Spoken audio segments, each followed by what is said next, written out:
Let's talk about one of the biggest underlays in the 2025 Kentucky Derby, admired Daytona.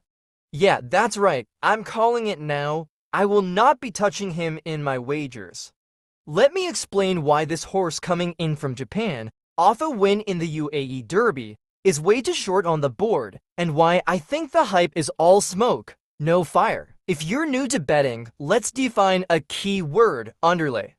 A horse is an underlay when its odds are shorter than they should be, meaning there's no value for the bettor. It's all public steam, hype, or recency bias, and the price doesn't reflect the true winning chance. That's Admire Daytona in a nutshell. Why is he going to be an underlay? Simple: recency bias, the Japan factor, and international love. The UAE Derby win was flashy. Japanese horses have been dominating globally. We've seen it in the Breeders' Cup, Dubai, even Saudi. So now people see Admire Daytona and think, here comes another juggernaut. But this ain't Tokyo. This is the Kentucky Derby. This race is a monster to 20 horses, unfamiliar dirt, chaotic pace, and absolutely no margin for error.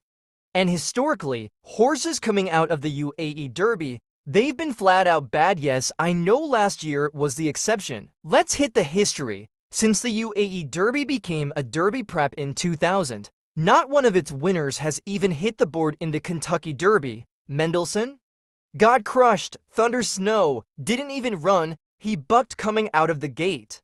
And every single year, the same mistake gets made. People overrate that Dubai win like it's Churchill Downs. Let's talk surface.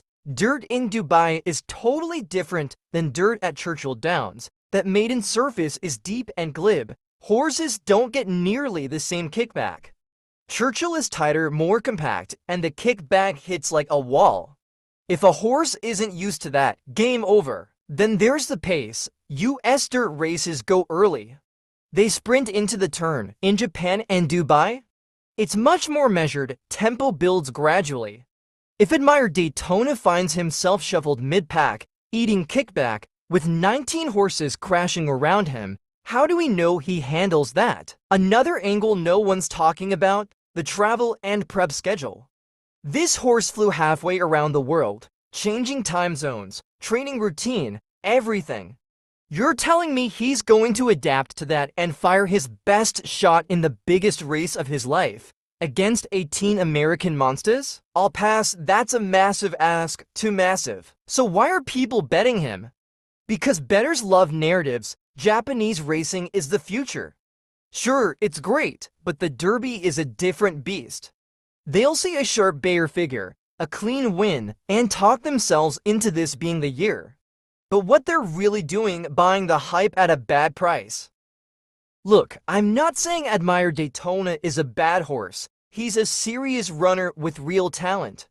But I'm talking value, and he's a classic underlay in a race this wide open. I want horses that give me upside, not international guesses. If he beats me, so be it. I'll tip my cap. But this is the Kentucky Derby, and you win by being disciplined, not seduced. So that's why I'm tossing Admire Daytona for my tickets. I'll look elsewhere, deeper in the field, maybe a true overlay who's being ignored. Want my full Derby betting strategy? Hit that like button, subscribe to the channel, and be on the look for the next episode of Grade.